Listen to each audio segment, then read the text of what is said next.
जय हिंद, वंदे मातरम। स्वागत है आप सभी का यूट्यूब चैनल के भी जीके स्टडी में। दोस्तों, आज की इस वीडियो में हम संविधान टॉप 100 क्वेश्चंस करने वाले हैं। और याद रखिएगा दोस्तों, इसमें ऐसे 100 क्वेश्चंस करेंगे जिसमें पेपर को पूरी तरीके से फिनिश करने वाले क्वेश्चंस।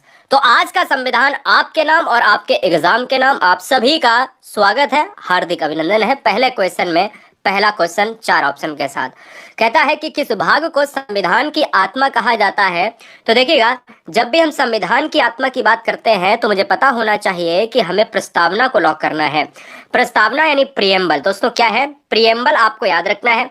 प्रस्तावना क्या है? जो शुरू होता है, हम भारत के लोग भारत को संपूर्ण है ना, इस तरीके से हम भारत के लोग भारत को संपूर्ण प्रभुत्व संपन्न समाजवादी पंथ निरपेक्ष डॉट डॉट डॉट। तो ये भारत की प्रस्तावना है, भारत के संविधान की प्रस्तावना है, जिसको संविधान की आत्मा कहा जाता है। अगले क्वेश्चन की तरफ बढ़ेंगे, क्वेश्चन नंबर नेक्स्ट। देखिएगा, क्वेश्चन नंबर नेक्स्ट आपके स्क्रीन पर है। आपसे कहता है कि भारतीय संविधान के अनुसार देश का प्रथम नागरिक कौन होता है। भारतीय संविधान के अनुसार देश का प्रथम नागरिक होता है राष्ट्रपति होता है। राष्ट्रपति के साथ साथ यहाँ पर एक और चीज मैं आपको बता देता हूँ, वो आर्मी, वो नेवी, वो आर्मी, वो नेवी और वो एयरफोर्स। क्या है? वो एयरफोर्स तीनों सेनाओं का सर्वोच्च कमांडर भी होता है। इसलिए इस क्वेश्चन का जो आंसर है वो ऑप्शन नंबर ए जाएगा। संपत्ति के अधिकार से संबंधित संशोधन कौन सा है? आपको पता है कि भारत में संविधान के अंतर्गत मूल अधिकार है और मूल अधिकार भारत में पहले 7 थे। वर्तमान समय में मूल अधिकारों की संख्या घटकर 6 हो गई है। संपत्ति के अधिकार से संबंधित संशोधन, अच्छा ये बताइए 6 है, 7 है, 8 है? मैं आपको यहाँ पर पूछता हूँ, संपत्ति के अधिकार की बात करें तो यह भारत का 44वां संविधान संशोधन है। इसलिए इस क्वेश्चन का राइट आंसर है वो थर्ड का ए चला जाएगा। अगला क्वेश्चन आपके स्क्रीन पर है, चैप्टर का नाम है यहाँ पर संविधान के नागरिकता संबंधी चैप्टर से। कहता है कि भारतीय संविधान निम्नलिखित में कौन सी नागरिकता प्रदान करता है। बहुत तेज चलेंगे, 20 से 25 मिनट में इस वीडियो को खत्म करेंगे। 1 से 100 तक का मतलब है कि क्वेश्चंस का अंबार लगा देंगे और क्वेश्चंस के अंबार में ये संविधान उड़ने वाला है। भारतीय संविधान निम्नलिखित में कौन सी नागरिकता प्रदान करता है। तो भारत में संविधान के अंतर्गत एकल नागरिकता का प्रावधान है। इसलिए इस क्वेश्चन का जो आंसर है वो ऑप्शन नंबर ए जाएगा। जबकि अमेरिका में दोहरी नागरिकता है, हमारे संविधान में एकल नागरिकता का प्रावधान दिया गया है। अगला क्वेश्चन है देखिएगा, कहता है, आपसे ये कहता है कि भारतीय संविधान के निर्माण में कुल कितना समय लगा था। भारत के संविधान को बनने में 2 वर्ष 11 महीने 18 दिन का समय लगा था। तो इसलिए इस क्वेश्चन का जो आंसर है वो ऑप्शन नंबर 5 का सी जाएगा। भारतीय संविधान दुनिया का सबसे बड़ा लिखित संविधान है। भारत के संविधान की अगर मैं बात करूँ तो जो भारत की संविधान की कॉपी है वो कहाँ पर संरक्षित करके रखी गई है, जो मैं अभी इस वीडियो में बताऊंगा। देहरादून में भारत के मूल संविधान की कॉपी को अभी भी रखा गया है। क्वेश्चन नंबर 6, क्वेश्चन 6 नंबर कह रहा है दोस्तों कि भारतीय संविधान की प्रस्तावना में देश का कौन सा नाम उल्लेखित है। यानी भारत के संविधान के अंतर्गत भारत देश के 2 नाम हैं और वो संविधान में उल्लेखित हैं। वो संविधान में जो उल्लेखित है भारत अर्थात इंडिया, यानी या भारत और इंडिया। इस क्वेश्चन का जो राइट आंसर है वो ऑप्शन नंबर सी हो जाएगा। Be the people of India, इस तरीके से हम भारत की प्रस्तावना को इंगित करते हैं। आंसर हमारा सी हो जाएगा। अगला क्वेश्चन है, संविधान सभा की पहली बैठक फर्स्ट मीटिंग ऑफ कॉन्स्टिट्यूशन की बात करें तो हम यहाँ पर देखिए, जब भी हम कहते हैं ना 9 दिसंबर को 1946 का वक्त था, इसमें संविधान सभा की पहली बैठक हुई और इसी में अस्थायी अध्यक्ष को चुना गया और वो थे सच्चिदानंद सिन्हा। कौन थे? सच्चिदानंद सिन्हा थे, ये आपको याद रखना है। सच्चिदानंद सिन्हा को अस्थायी सदस्य के रूप में, अध्यक्ष के रूप में चुना गया। 9 दिसंबर 1946 आपको लॉक करना है। आंसर हमारा डी लॉक होगा। अगले क्वेश्चन की तरफ बढ़ेंगे, 8 नंबर। देखिए 8 नंबर कहता है, भारत का मूल संविधान कहाँ से प्रकाशित हुआ था। भारत के मूल संविधान की अगर मैं बात करूं, प्रकाशित होने का जो स्थान था वो था उत्तराखंड। उत्तराखंड में कहाँ पर? उत्तराखंड में देहरादून आपको लॉक करना है। तो आंसर हमारा डी लॉक होगा। अगले क्वेश्चन पर आएंगे, भारत का मूल संविधान कहाँ पर संरक्षित है। याद रखिएगा, अब देखिएगा, जब मूल संविधान की बात करते हैं तो देहरादून से प्रकाशित हुआ, कुछ दिन देहरादून में रहा। अगर हम वर्तमान समय की बात करें तो भारत में जो वर्तमान समय के अंतर्गत मूल संविधान को संरक्षित करके रखा गया है वो रखा गया है संसद भवन में। और संसद भवन का मतलब है कि ऑप्शन नंबर बी लॉक हो जाएगा। संसद भवन, जिसको हम पार्लियामेंट कहते हैं। क्वेश्चन नंबर 10, संविधान के किस भाग में नीति निर्देशक तत्वों को शामिल किया गया है। बताइए, नीति निदेशक तत्वों को शामिल किया गया है। स्वागत है। देखिएगा, नीति निदेशक तत्व यानी जो जन कल्याणकारी राज्य यानी वेलफेयर स्टेट की स्थापना करते हैं। नीति निदेशक तत्वों की बात करें तो 11 नीति निदेशक तत्वों का यहाँ पर वर्णन किया गया है। अगर मैं आपसे पूछ लेता हूँ कि कौन से भाग में है, भाई कौन से भाग में है, तो नीति निदेशक तत्वों को चौथे भाग में रखा गया है। 36 से 51 के अनुच्छेद के अंतर्गत रखा गया है। चौथा भाग यानी ऑप्शन नंबर बी जाएगा। अगर आर्टिकल पूछ लेता है तो आर्टिकल 36 to 51 के अंतर्गत रखा गया है। ये नीति निदेशक तत्व क्या होते हैं? जो राज्य की जन कल्याण की योजनाओं को संचालित करते हैं। नीति निदेशक तत्वों को आयरलैंड के संविधान से लिया गया है। कहां से लिया गया है? आयरलैंड के संविधान से लिया गया है। इस चीज को भी आपको जानना चाहिए। अगला, संविधान के किस भाग में संविधान संशोधन की प्रक्रिया का उल्लेख है? आपको बताना है। हाँ जी, बताइए। चलो भाई, बहुत बढ़िया। देखिएगा, अगर मैं आपसे ये कहता हूं कि संविधान में संशोधन की प्रक्रिया कौन से संविधान के अंतर्गत कौन से भाग के अंतर्गत रखा गया है, तो वो भाग है दोस्तों 20 भाग है। क्या आर्टिकल कौन सा है? भाग 20 के अंतर्गत संविधान में संशोधन की प्रक्रिया को रखा गया है। आर्टिकल की अगर मैं बात कर लेता हूं तो आर्टिकल है 368। संविधान की संशोधन की प्रक्रिया कहां से ली गई है? संविधान की संशोधन की प्रक्रिया ली गई है दक्षिण अफ्रीका से ली गई है। क्या ली गई है? दक्षिण अफ्रीका से ली गई है। ये आपको याद रखना है। अगला क्वेश्चन आपके स्क्रीन पर है। 74वें संविधान संशोधन के अंतर्गत कौन से यानी 74वें संविधान संशोधन अधिनियम द्वारा भारतीय संविधान में कौन सी अनुसूची को जोड़ा गया है? चलो देखिएगा, जब भी हम 74वां संविधान संशोधन देखते हैं तो उसका सन आपको याद रखना है 1992 में इसको यहाँ पर संशोधित किया गया। ये 74th जो है एक्ट है, इसको 1992 में यहाँ पर इंडिकेट किया गया। और मैं ये कहता हूँ दोस्तों, इसके अंतर्गत बहुत सारी चीज़ों को वर्णित किया गया, लेकिन आपको याद रखना है 12वीं अनुसूची और 11वीं अनुसूची दोनों पर कार्य किया गया। आंसर हमारा ऑप्शन नंबर डी के साथ चला जाएगा। अगले क्वेश्चन की तरफ बढ़ेंगे। अगला क्वेश्चन आपके स्क्रीन पर है, आपको लॉक करना है। जवाब दीजिए। स्वागत है। देखिएगा, अगर हमसे ये कहता है, क्या कहता है? 500 से अधिक रजवाड़ों यानी देसी रियासत को रजवाड़ा कहा जाता था। रजवाड़ों के भारत में विलय के लिए कौन उत्तरदायी था? जब भी कोई भी बहुत सारे स्टेट, बहुत सी ऐसी रियासतें जो अलग अलग वेलफेयर के तौर पर थीं और अलग अलग देशी रियासतों को, रजवाड़ों को एक सूत्र में पिरोकर बांध दिया गया। और उस सूत्र को पिरोकर बांधने वाले कौन थे? सरदार वल्लभ भाई पटेल साहब। इसलिए इस क्वेश्चन का जो आंसर है वो ऑप्शन नंबर सी चला जाएगा। अगला क्वेश्चन है 14 नंबर कि नए राज्य के गठन अथवा सीमा में परिवर्तन करने का अधिकार किसको है? दोस्तों, आपको पता होना चाहिए कि जब भी कोई नया राज्य बनेगा, तो नया राज्य जब बनेगा तो उसमें पहले वाला राज्य के बीच में एक यानी कहीं ना कहीं बैरियर आएगा। भाई एक चीज है और इसको काट के हम करेंगे तो ये सीमाओं का निर्धारण भी होगा। एक अलग राज्य ए और दूसरा राज्य बी, कहीं ना कहीं इनके नामों का भी निर्धारण होगा, उनकी राजधानी का निर्धारण होगा, उनके नाम बदले जाएंगे। तो इसको किसको कहा जा सकता है? ये कर सकता है संसद, कर सकता है पार्लियामेंट, कर सकता है। इसका प्रस्ताव संसद के लोकसभा या राज्यसभा में यानी देना जरूरी है। इसलिए इस क्वेश्चन का आंसर डी जाएगा। अगला क्वेश्चन आपके स्क्रीन पर है कि भारत में संविधान को कब अपनाया गया? बहुत आसान प्रश्न है। भारत में संविधान की जब भी बात होती है ना मेरे लाल, तो आपको पता होना चाहिए कि भारत में जो संविधान की बात करी गई है तो अपनाया गया। और एक क्वेश्चन शायद आगे मिल जाए यहाँ पर, मुझे लगता है कि आगे मिलेगा आपको, कोई दिक्कत नहीं, मैं आपको बताऊंगा। देखिएगा, जब भी आप अपनाने की बात करेंगे तो यहाँ पर क्या है? अपनाने की बात करेंगे तो 26 नवंबर 1949 मारेंगे।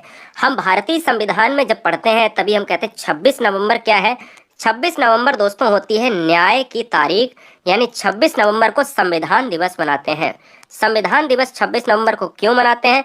क्योंकि संविधान दिवस इसी दिवस के रूप में इसलिए मनाते हैं क्योंकि हमने इसको अपनाया था। हमने लागू कब किया था? हमने लागू किया था संविधान को 26 जनवरी 1950 को। लागू करने में और अपनाने में जमीन आसमान का फर्क है। तो आंसर हमारा किसके साथ जाएगा? 26 नवंबर 1949। और लागू करने के लिए ये डेट है, अपनाने के लिए कौन सी डेट है? ऑप्शन नंबर बी वाली। देशीयकरण द्वारा नागरिकता प्राप्ति करने का एक तरीका क्या है? देशीयकरण, देशीयकरण में क्या होता है? देखिए, भारत में एकल नागरिकता का प्रावधान है, जबकि हमने ये आपसे कहा कि अमेरिका में दोहरी नागरिकता है। देशीयकरण द्वारा नागरिकता तभी प्राप्त हो सकती है जब आप विदेशी पुरुष से विवाह कर लें।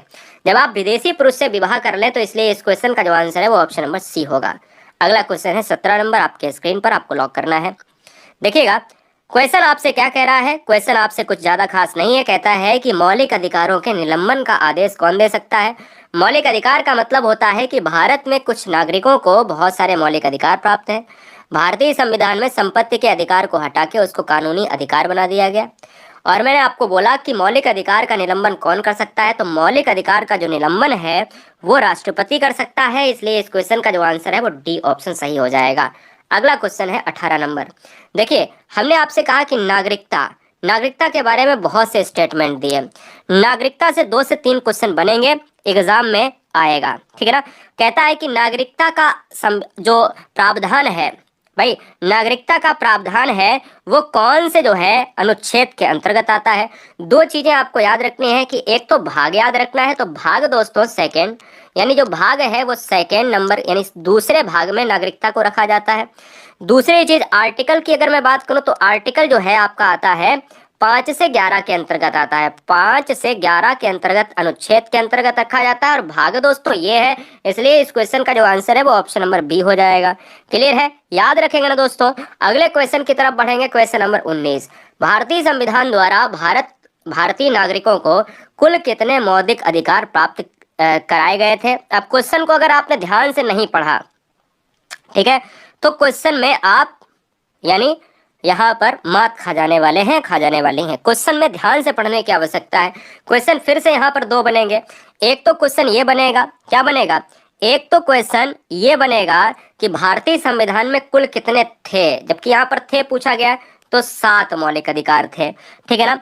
अब अगर मैं आपसे ये पूछ लेता हूँ, क्या है, अगर मैं आपसे ये पूछ लेता हूँ कि वर्तमान समय में कितने हैं, तो आपको कमेंट करना है। तो आंसर में थे में पूछा था तो ऑप्शन नंबर हम बी मारेंगे। क्या मारेंगे भाई? बी मारेंगे। बी को हम लॉक करेंगे या नहीं करेंगे? बहुत सुंदर, ठीक है।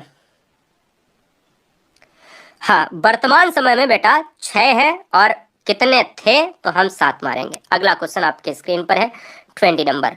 भारतीय नागरिकों के मौलिक अधिकारों का वर्णन है।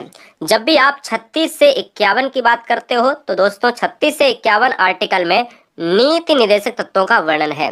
नीति निर्देशक तत्व हैं, ये आपको याद रखना है। अगर हम उससे पहले यानी 36 से पहले जाएंगे, 36 से पहले का मतलब आप समझते हो? 36 से पहले का मतलब है कि 12 से 35, 12 से 35 और 12 से 35 तक क्या है? ये है मूल अधिकार। तो 12 से 35 तक है मूल अधिकार और 36 से 51 है नीति निर्देशक तत्व है। तो मैं ये कह सकता हूँ कि 12 से 35 ये मूल अधिकार का वर्णन है, जिसको यूएसए के संविधान से लिया गया है। वर्तमान समय में मूल अधिकार की जो संख्या है वो 6 प्रकार के मूल संविधान के अंतर्गत मूल अधिकार दिए गए हैं। अगला क्वेश्चन है 21 नंबर। संविधान का वह कौन सा भाग है जो संविधान के निर्माताओं के मस्तिष्क और उद्देश्यों को प्रतिबिंबित करता है? बड़ा आसान प्रश्न है, थोड़ा सा कठिन प्रश्न भी माना जा सकता है, क्योंकि क्वेश्चन देखिएगा लेवल आपको पता चलेगा। बहुत बढ़िया सर, पॉलिटी मेरी बहुत कमजोर है सर, कैसे करें? और ये पॉलिटी की ही क्लास चल रही है बेटा, पढ़ने से होगा। और मैं आपसे ये कहता हूँ, कहता है कि सर पॉलिटी बहुत कमज़ोर है सर, इसे कैसे अच्छा करें प्लीज़ बताओ। तो इसे एक तो ऐसा हो सकता है, जैसे इस कमेंट बॉक्स में जैसे आप कॉपी पेस्ट कर रहे हो, यही सवाल पूछ रहे हो। एक तो साधन ये है कि एक आप पढ़ लीजिएगा, और दूसरा ये है कि आप जो है 3 मैं बताता हूँ। दूसरा ये है कि तंत्र मंत्र यंत्र विद्या कर लीजिएगा, जादू टोना टोटका कर लीजिएगा। और तीसरा जो है पॉलिटी सबसे आने का अच्छा तरीका क्या है? क्या है बताओ, है ना? बोलो।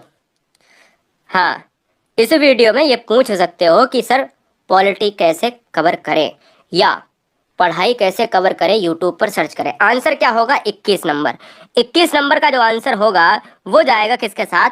राज्य के नीति निर्देशक तत्व, जो भारतीय निर्माताओं की ही नहीं बल्कि राज्यों के बारे में जन कल्याणकारी जो वेलफेयर स्टेट की बात मैंने करी, उन चीजों पर भी यह प्रकाश डालता है। चलो भाई बताओ, नेक्स्ट क्वेश्चन आपके स्क्रीन पर है, आपको लॉक करना है। राज्य के नीति निर्देशक तत्वों का उल्लेख भारतीय संविधान में किस भाग में किया गया है? तो भारत के संविधान में बेटा मैंने आपसे कहा आर्टिकल 36 टू 51 और आर्टिकल 36 टू 51 के अंतर्गत ये भाग 4 और अंतर्गत ऑप्शन नंबर किसके साथ? ऑप्शन नंबर सी के साथ चला जाएगा। बोलो कहीं ना कहीं ये बिल्कुल सही है ना दोस्तों। अगले क्वेश्चन की तरफ बढ़ेंगे। 23 आपके स्क्रीन पर है। निम्नलिखित में कौन सी एक समिति ने नागरिकों में मूल कर्तव्य को 1976 में सम्मिलित करने की अनुशंसा दी थी? आपको बताना है। अब देखिए मूल कर्तव्य की बात की गई है, मूल अधिकार की बात नहीं की गई है। मूल अधिकार को कब लाए थे? 1976 में। मूल अधिकार की बात करें तो 42 जो है संविधान संशोधन की बात की गई, 1976 की बात की गई। और एक चीज और मैं आपको बता देता हूं, यहाँ पर स्वर्ण सिंह समिति, ये क्वेश्चन एग्जाम में इतना ही ज्यादा इंपॉर्टेंट है दोस्तों, आपको मैं बता ही नहीं सकता। ऑप्शन नंबर हमारा डी सही हो जाएगा। अगला क्वेश्चन है 24 आपके स्क्रीन पर है। कहता है भारतीय संविधान में मूल कर्तव्यों को शामिल करने का विचार किस देश के संविधान से लिया गया? सॉरी, देखिएगा दोस्तों, मैं कहता हूं दोस्तों, भारतीय संविधान में जब मूल कर्तव्यों को जोड़ा गया था, यहाँ पर जोड़ने से पहले वह स्वर्ण समिति से आए, यानी स्वर्ण समिति के अंतर्गत ये रखे गए। 42वां संविधान संशोधन 1976 के अंतर्गत आए और ये लिए गए हैं पूर्व सोवियत संघ, या फिर हम कह सकते हैं ये रूस के साथ चला जाएगा। ये आपको बात याद रखनी है। अगला क्वेश्चन 25 आपके स्क्रीन पर है, आपको लॉक करना है। देखिए दोस्तों, आपसे क्या कहता है, आपसे कहता है साफ साफ, कहता है निम्नलिखित में से किस देश का सबसे बड़ा लिखित संविधान है? बहुत आसान प्रश्न है, भारत का हो जाएगा इंडिया। और भारतीय संविधान में भारत और इंडिया दो ही शब्दों का वर्णन है, दो ही शब्दों का वर्णन है, एक भारत है और एक इंडिया है। ये आपको याद रखना है। क्लियर है? चलेंगे अगले क्वेश्चन की तरफ। 26 पंचवर्षीय योजनाओं की अवधारणा किस देश से ली गई है? अच्छा क्वेश्चन है, आपको जवाब देना है।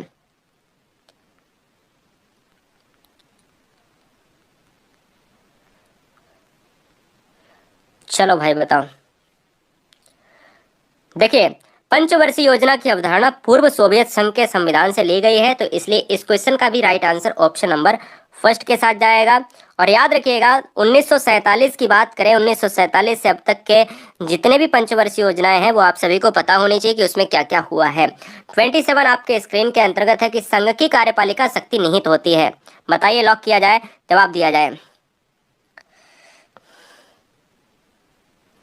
देखिए, संघ की कार्यपालिका शक्ति आर्टिकल 53 के अंतर्गत निहित होती है, वो भी राष्ट्रपति के अंतर्गत। राष्ट्रपति यानी प्रेसिडेंट ऑफ इंडिया। आर्टिकल कौन सा है दोस्तों? आर्टिकल 53 के अंतर्गत राष्ट्रपति के अंदर ये निहित होती है और इस संविधान के अनुसार उनके द्वारा या तो सीधे या उनके अधीनस्थ अधिकारियों के माध्यम से इसका प्रयोग किया जाता है। तो इम्पोर्टेंट कौन है संघ की कार्यपालिका में? राष्ट्रपति है, उसी के पास ये पावर रहती है। आर्टिकल यहाँ पर क्या हो जाएगा? 53। भारत में कार्यपालिका का अध्यक्ष कौन रहता है?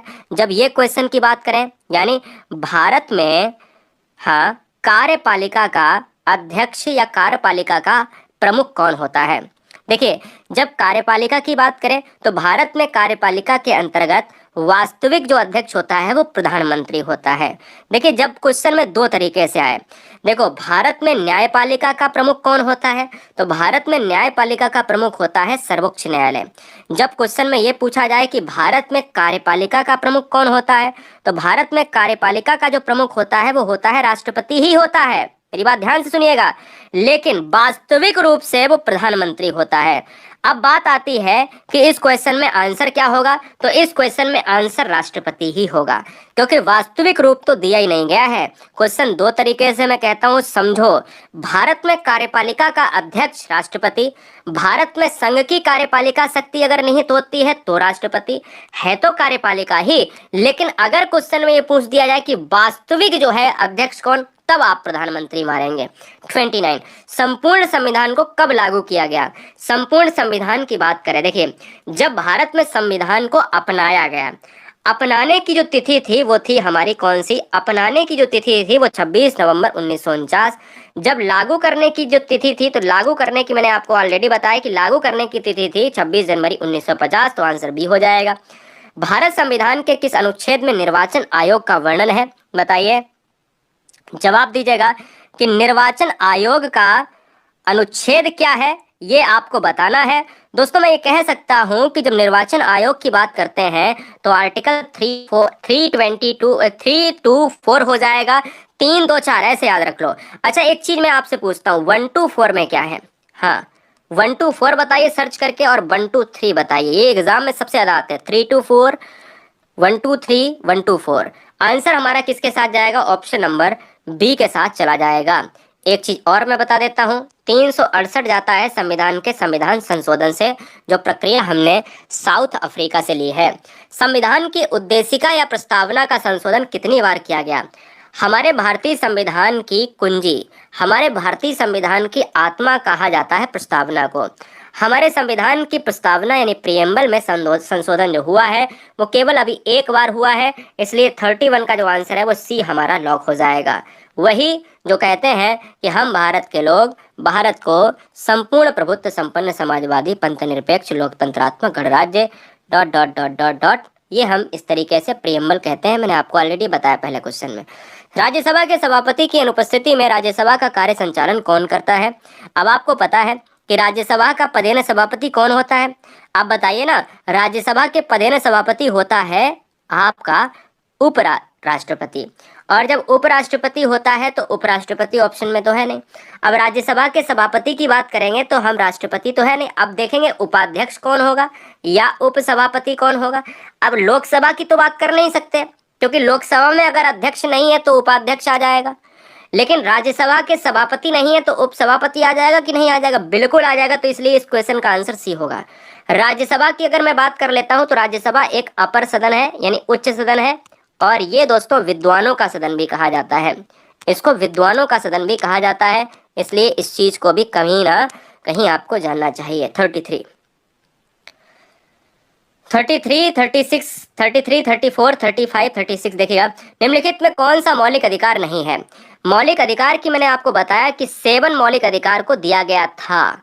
वर्तमान में 6 में कितने वर्तमान में हैं और कौन सा नहीं है? संपत्ति का अधिकार कौन से अंतर्गत गया है? कौन से संविधान के संशोधन 44वें संविधान संशोधन के अंतर्गत इसको कानूनी का अधिकार बना दिया गया है, इसलिए इस क्वेश्चन का आंसर डी हो जाएगा। अगला, विधान संशोधन की प्रक्रिया का वर्णन किस अनुच्छेद में है? विधान संशोधन की प्रक्रिया का वर्णन है 368 में है, जो दक्षिण अफ्रीका से लिया गया है। भारतीय संविधान लागू करते समय इसमें कितने अनुच्छेद, भाग और अनुसूचियां थी? आपको कमेंट करना है, फटाफट बताना है दोस्तों। देखिए जिस समय भारत का संविधान लागू हुआ था उस समय जो अनुसूचियां थी वो थी 8। उस समय अनुसूचियां 8 थी, और अगर हम आर्टिकल की बात करें तो 395 ही आर्टिकल थे। तो अब 8 अनुसूचियां वाला आप ले लीजिएगा, 8 अनुसूचियां वाला ले लीजिएगा, तो ऑप्शन नंबर में लगता है कि ऑप्शन नंबर फर्स्ट हमारा सही बैठ जाएगा। तो हम कहेंगे सर बिल्कुल बैठ जाएगा, क्योंकि वर्तमान समय में 12 अनुसूचियां हैं। तो वर्तमान जब प्रेजेंट की बात करेंगे तो एक बार ये वाला आ जाएगा, क्योंकि यही सटीक है प्रेजेंट में। और ये हमसे कह रहा थे जिस समय संविधान बना था, तो उस समय हमारा ये वाला आंसर सही हो जाएगा। तो 35 का आंसर ए होगा। जब संविधान लागू हुआ था तब उसमें कितनी अनुसूचियां थी? देखिए अभी हमने अभी आपको बताया कि देखिए अगर वर्तमान समय में अगर पूछा जाए कि अनुसूचियों की संख्या तो 12, और अगर हम देखें कि लागू हुआ था यानी भूतकाल में पूछें जब लागू हुआ था दोस्तों, तो हम कहेंगे उस समय 8 अनुसूचियों का यहाँ पर प्रस्ताव देखा गया। तो फिलहाल इस क्वेश्चन का आंसर ऑप्शन नंबर ए चला जाएगा। मताधिकार की आयु 21 वर्ष से 18 कर दी गई, बिल्कुल सही बात है। 18 करी गई, शायद 1989 के अंतर्गत रखा गया। आप बताएंगे 21 वर्ष की बात अगर करी जाए तो पहले 21 थी, बाद में 18 की गई। 61वां संविधान संशोधन लाया गया, उसमें कहा गया कि 21 ज्यादा होती है। अब जो है मत देने की, वोट देने की जो उम्र है वो करी जाए कितनी, 18 कर दी जाए। तो आंसर ए हो जाएगा। नीति निर्देशक तत्वों का महत्व किसके लिए है बताइएगा? नीति निर्देशक तत्व राज्य के लिए है। राज्य की लोक कल्याणकारी योजनाओं के अंतर्गत नीति निर्देशक तत्वों को कभी भी न्यायालय में नहीं चुनौती दी जा सकती है। ये आयरिश संविधान से यहाँ पर क्या लिए गए हैं, भारत में आए हैं, यानी आयरलैंड से लिए गए हैं, जो आर्टिकल 36 और 36 से 51 के अंतर्गत आते हैं। एक चीज और मैं बता देता हूँ, नीति निर्देशक तत्वों को भारत के संविधान के भाग 4 में रखा गया है। भारतीय संविधान के अनुसार देश की तीनों सेनाओं का अध्यक्ष सुप्रीम कमांडर कौन होता है? प्रेसिडेंट ऑफ इंडिया होता है। आंसर ए जाएगा। अगला, जब संविधान लागू हुआ था तब उसमें कितने भाग थे? दोस्तों, जब उसमें कितने भाग थे तो दोस्तों आज भी हम कहते हैं कि इस क्वेश्चन का आंसर ऑप्शन नंबर ए हो जाएगा, ऑप्शन नंबर डी हो जाएगा, यानी 22 भाग थे। 22 भाग और 8 अनुसूचियां। क्या है? 22 भाग, 8 अनुसूचियां, 395 आर्टिकल, इतना आपको याद रखना है। तो इसलिए इस क्वेश्चन का आंसर ऑप्शन नंबर डी। संविधान सभा को किसने मूर्त रूप प्रदान प्रदान किया था? जब मूर्त की बात करते हैं, मूर्त का मतलब होता है एकदम से बिल्कुल बेहतरीन तरीके से तराशना, और बेहतरीन तरीके से तराशने का काम जे.एल. नेहरू ने किया था, इसलिए इस क्वेश्चन का आंसर डी जाएगा। जवाहरलाल नेहरू ने उद्देश्य प्रस्ताव भी पारित किया था, प्रस्ताव भी प्रेषित किया था संविधान सभा में। 42, संविधान सभा को किस भाग की उसकी आत्मा की आख्या प्रदान की जाती है? अभी अभी बताया था दोस्तों, क्वेश्चन को तोड़ मरोड़ कर पेश किया गया। भाग को आत्मा की आख्या प्रदान करी जाती है तो वो की जाती है प्रस्तावना को। प्रस्तावना का मतलब है प्रियम्बल, और प्रियम्बल की बात मैं ऑलरेडी कर चुका हूँ। प्रस्तावना में अभी तक केवल एक बार संशोधन हुआ है। अगला, भारतीय संविधान की कौन सी विशेषता विशेष अवस्था जो है व्यवस्था इंग्लैंड से ली गई है? बड़ा अच्छा प्रश्न है कि अब इंग्लैंड की बात अगर करी जाए तो मैं कहता हूँ, देखिए, सर्वोच्च न्यायालय पालिका की बात करें यूएसए के संविधान से है। मूल अधिकार की बात करें तो यूएसए के संविधान से है। संघात्मक व्यवस्था लिया गया है कनाडा के संविधान से, और संसदीय प्रणाली लिया गया है इंग्लैंड के संविधान से। तो बताइएगा इस क्वेश्चन का जो राइट आंसर है दोस्तों वो जाएगा ऑप्शन नंबर ए के साथ। अगला, वर्तमान में संविधान में कुल कितने अनुसूचियां हैं? तो वर्तमान में भारत में जो संविधान है वो 12 अनुसूचियां हैं, और पहले 8 थी, ऑलरेडी बता चुका हूँ। क्वेश्चन नंबर 45 में संविधान सभा का स्थायी सदस्य किसे चुना गया था? 9 दिसंबर 1946 को अस्थायी सदस्य चुना गया सच्चिदानंद सिन्हा को, और 11 दिसंबर 1946 को 2 दिन बाद बैठक जो हुई उसमें चुना गया राजेंद्र प्रसाद को। तो ये चीजें आपको याद रखनी है। तो ऑप्शन नंबर हमारा जाएगा किसके साथ? 4 के साथ। तो ये स्थायी है और ये अस्थायी है, ये अस्थायी है। अगला, निम्नलिखित में कौन किसी राज्य का क्षेत्र घटा सकता है और बढ़ा सकता है? नाम बदल सकता है या सीमाओं को परिवर्तित कर सकता है? देखिए दोस्तों, अगर किसी राज्य की सीमाओं को हम कम कर सकते हैं या किसी भी सीमाओं को हम सकरा कर सकते हैं या हम बढ़ा सकते हैं, तो ये सब अधिकार है संसद को है, पार्लियामेंट को है। आंसर बी जाएगा। भारत की संप्रभुता किसमें निहित है? भारत की जो संप्रभुता है वो भारत की जनता में है। भारत की जनता ही सर्वोपरि है और भारत की जनता ही मालिक है।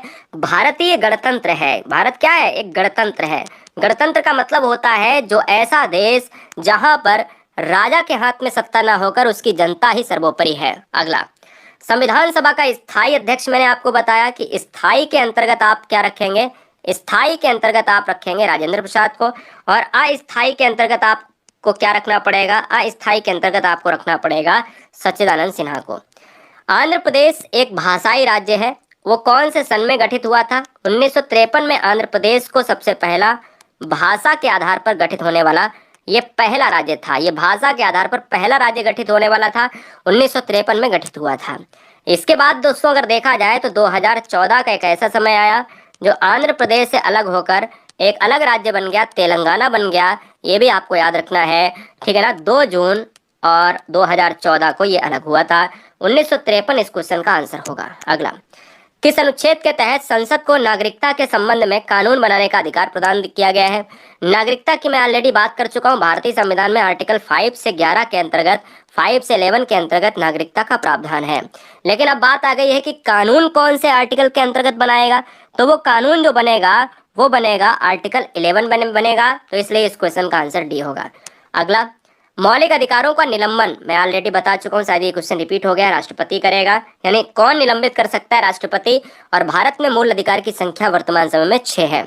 मौलिक अधिकार की बात करें तो मौलिक अधिकार से याद रखिएगा ये किस भाग में है? तो देखिएगा किस भाग में है, तो ये भाग 3 में है।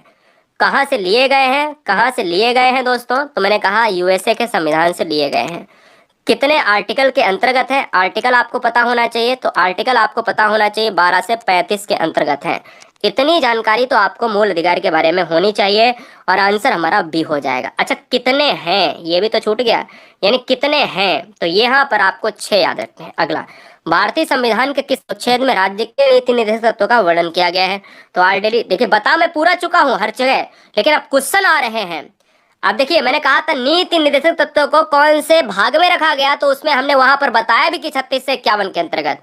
अब क्वेश्चन यहाँ पर आ गया तो अब तो तुरंत आसानी से मार लोगे ना कि 36 से 51 के अंतर्गत भाग 4 है दोस्तों, है ना, ये आपको याद रखना है, ठीक है ना। चलिए, भारतीय संविधान में नीति निर्देशक तत्व कहाँ से लिए गए हैं तो ये भी बताया, अभी आगे मूल अधिकार कहाँ से लिए गए हैं वो भी आएगा, सारी चीजें जानिएगा। आयरलैंड के संविधान से उल्लेखित हैं, 36 से 51 के अंतर्गत हैं, भाग 4 के अंतर्गत हैं, है ना। चलिए, भारतीय संविधान के 3 में कुल कितने अनुच्छेदों में मूल अधिकार का वर्णन है।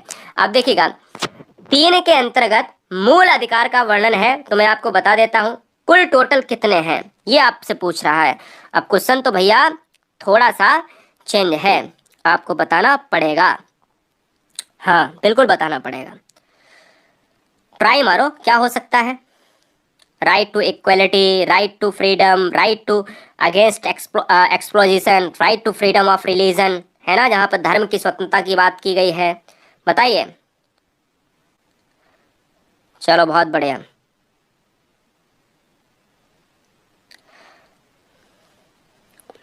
ठीक है, 6 होते हैं, पहले 7 थे, ये सब जानती, दुनिया जानती है।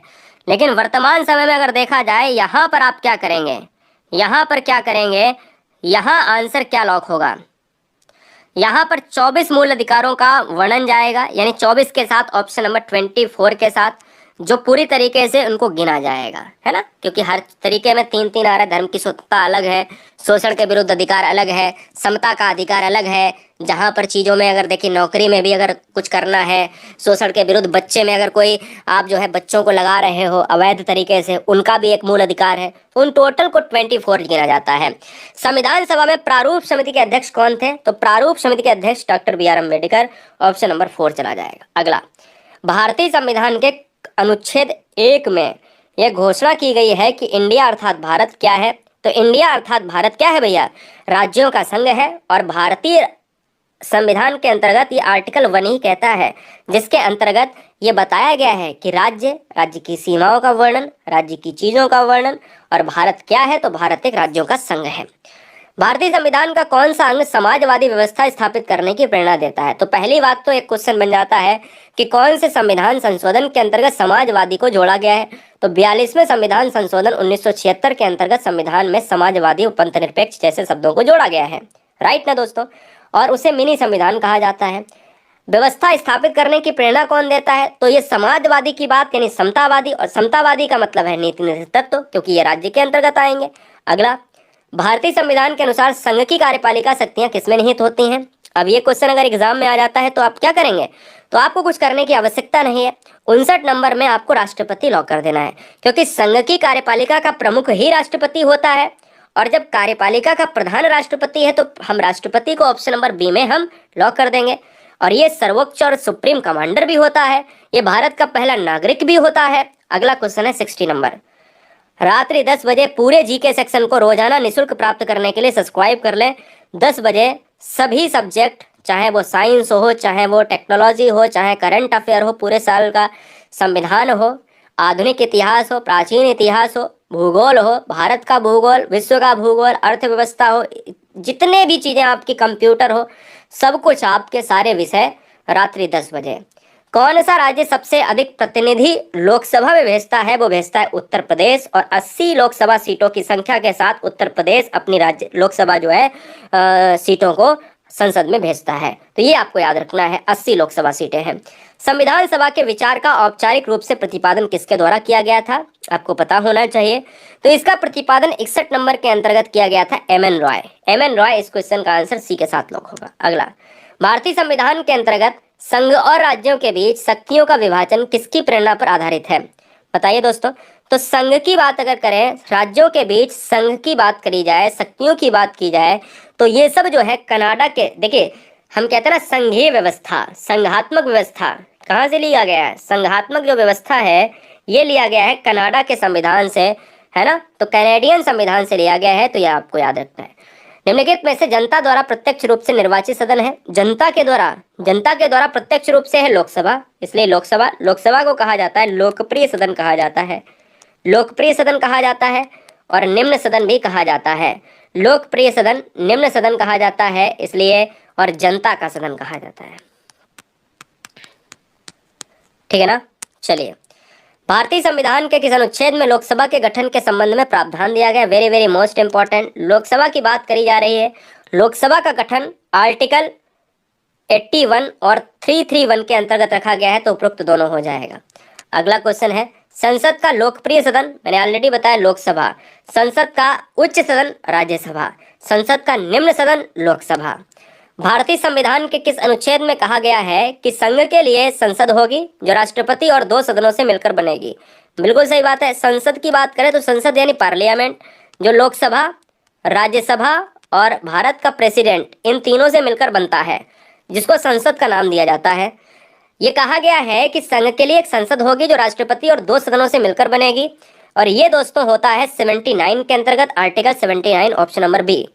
11 दिसंबर 1946 को संविधान सभा का स्थायी अध्यक्ष कौन चुना गया? अब देखिए डेट भी दी है, 1946 भी दिया गया है और स्थायी अध्यक्ष भी दिया गया है, तो डॉक्टर राजेंद्र प्रसाद, तो ऑप्शन नंबर बी हो जाएगा। मौलिक कर्तव्यों को निर्धारित किया गया। अब आपको पता होना चाहिए कि मौलिक कर्तव्य आए हैं स्वर्ण सिंह समिति के आधार पर। स्वर्ण सिंह समिति अनुशंसा के आधार पर मूल अधिकार के वो मौलिक कर्तव्य जोड़े गए हैं, और मौलिक कर्तव्य ये जोड़े गए हैं मिनी संविधान के अंतर्गत, जो 1976 में हुआ था, जिसको कहा गया 42वां संविधान संशोधन। अगला, ये बता चुका हूं, भारत एक है, राज्यों का संघ है, कोई बात नहीं, फिर से बता दिया। अगला, भारतीय संसद के अपर हाउस को किस नाम से जाना जाता है?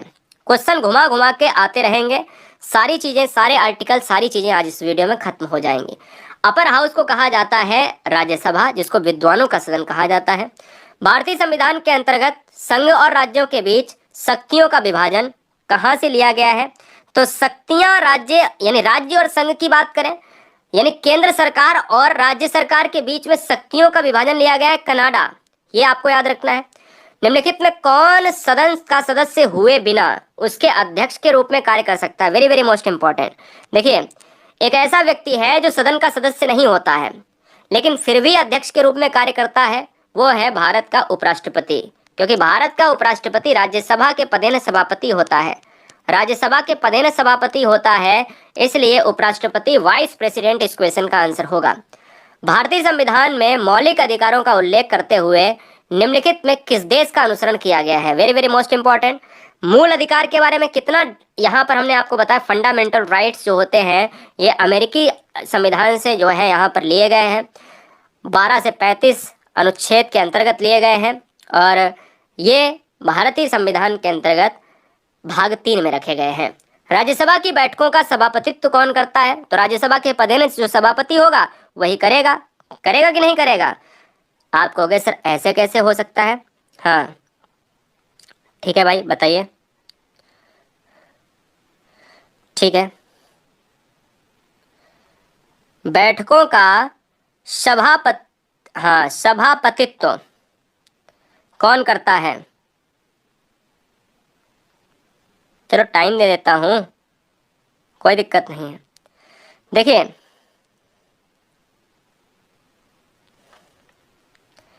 बिल्कुल उपराष्ट्रपति हो जाएगा, ऑप्शन नंबर बी हो जाएगा। जो सभापतित्व होता है मतलब उसको कौन संभालता है? उपराष्ट्रपति, वाइस प्रेसिडेंट हो जाएगा। आपको टेंशन लेने की आवश्यकता नहीं है। अगला क्वेश्चन आपके स्क्रीन पर है, आपको लॉक करना है, जवाब दीजिए। ठीक है, भारत में सरकार की संसदीय प्रणाली कहाँ से ली गई है? भारत में अगर संविधान की बात करें तो अमेरिका से मूल अधिकार आए हैं, न्यायिक पुनरावलोकन आया है, इसी तरीके से रूस के संविधान से मूल कर्तव्य आए हैं, ब्रिटिश संविधान से इस क्वेश्चन को लिया गया है। संसद की प्रणाली, जो संसद की व्यवस्था है, पार्लियामेंट सिस्टम है, ये पूरी तरीके से ब्रिटिश संविधान पर आधारित है। आंसर हमारा सी होगा। संविधान के किस भाग में अस्थायी संक्रमणकालीन और विशेष उपबंधों का प्रावधान है? तो ये भाग 21 के अंतर्गत रखा गया है, यानी ये भाग 21 के अंतर्गत क्या रखा गया है?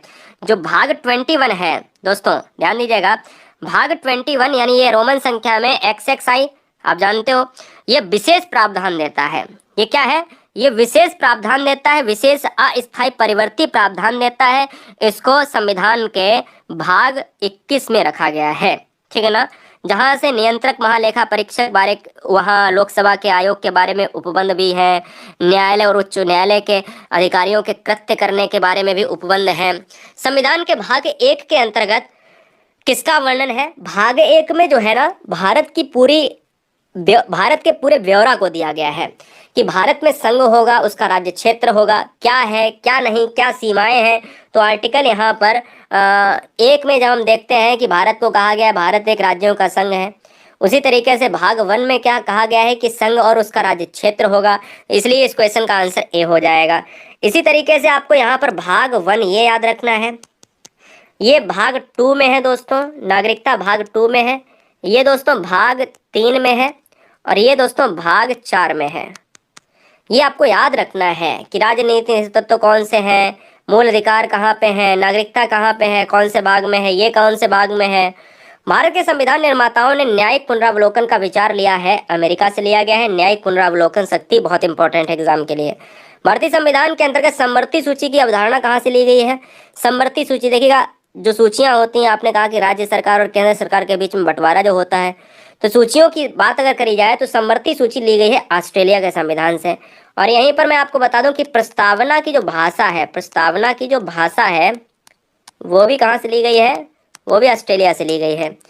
भारतीय संविधान में मौलिक कर्तव्य, देखिए मौलिक कर्तव्य, अब क्वेश्चन का आंसर बदल चुका है क्योंकि वहां पर पूर्व सोवियत संघ दिया था, तो पूर्व सोवियत संघ होगा या तो फिर रूस का संविधान होगा। तो पूर्व सोवियत संघ आपको मार देना है, नहीं है तो रूस का संविधान मार देना है।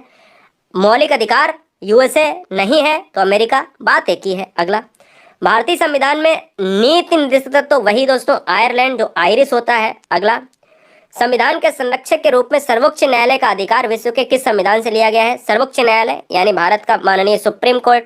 माननीय सुप्रीम कोर्ट की जब भी मैं बात करता हूं तो दोस्तों अमेरिका के संविधान से ये निर्मित है, तो इसलिए इस क्वेश्चन का आंसर सी। संविधान सभा के गठन की मांग सबसे पहले 1895 में किसके द्वारा प्रस्तुत की गई थी? तो सबसे पहले देखिएगा बाल गंगाधर तिलक ने सबसे पहले मांग करी थी, जो 1895 में ही बैठक 9 दिसंबर 1946 में हुई। अब देखिएगा कितना फर्क है, 1946 काम 9 दिसंबर 1946 से शुरू हुआ, लेकिन 1895 में मांग कर चुके थे बाल गंगाधर तिलक। अगला, लोकसभा का चुनाव लड़ने के लिए इच्छुक व्यक्ति की न्यूनतम आयु कितनी होनी चाहिए? बताइए, इच्छुक व्यक्ति की न्यूनतम आयु कितनी होनी चाहिए? चलो भाई बताओ।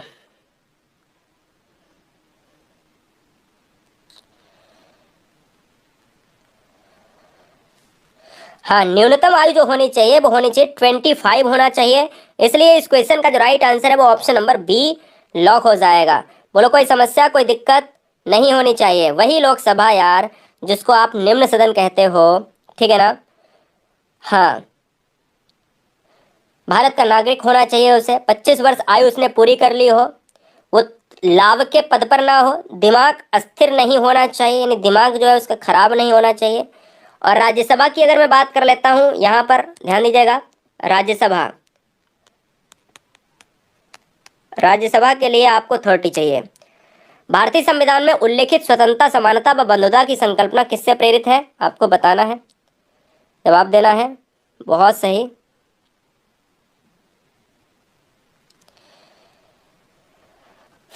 देखिएगा ये दोस्तों इस क्वेश्चन का आंसर हो जाएगा फ्रांस के संविधान से, ऑप्शन नंबर जाएगा ए के साथ।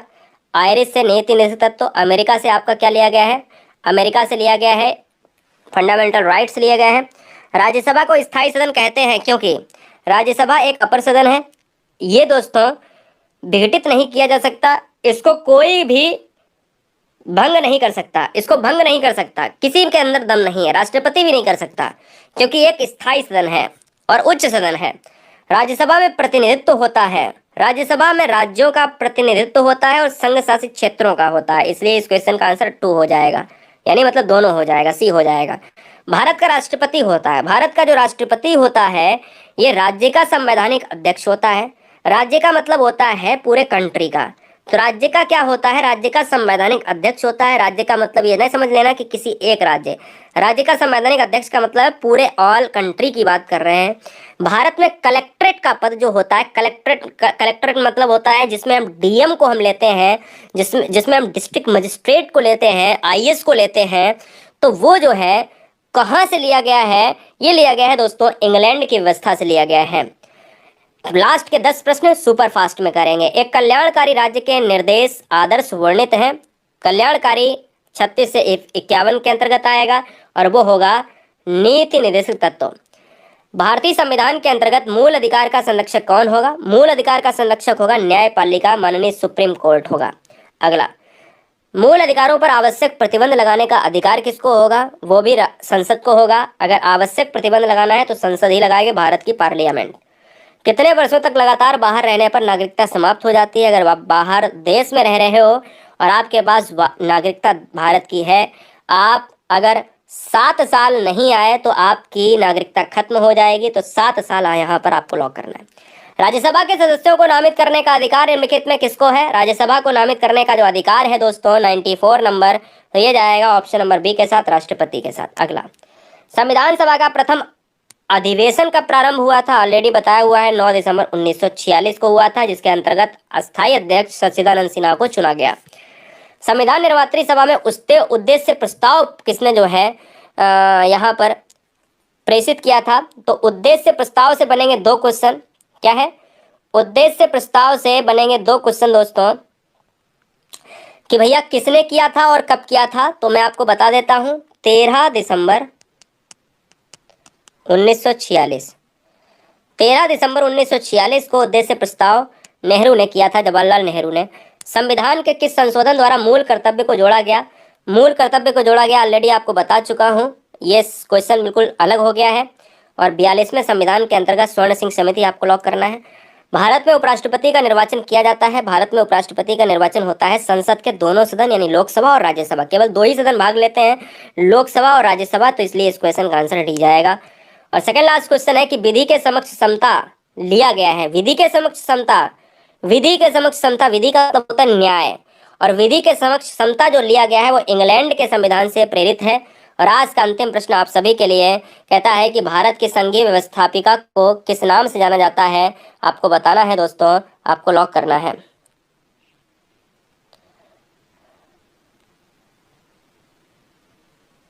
चलो भाई, बहुत बढ़िया। तो इस क्वेश्चन का जो राइट आंसर है वो ऑप्शन जाएगा किसके साथ? संसद के साथ चला जाएगा। मुझे लगता है कि आपने इस वीडियो को बहुत एंजॉय किया होगा। 100 क्वेश्चन हमने किए हैं पूरे, बहुत शिद्दत के साथ। तो उम्मीद करता हूँ कि सारे बच्चों को ये वीडियो आपने शेयर कर दी होगी, नहीं की है तो कर दीजिएगा, और पूरी नहीं देखी है तो कल का मतलब कुछ नहीं होता है। आज इस वीडियो को खत्म करें। जय हिंद, वंदे मातरम, इंकलाब जिंदाबाद। मस्त रहिए, आबाद रहिए, स्वस्थ रहिए और यूं ही मस्त रहिएगा।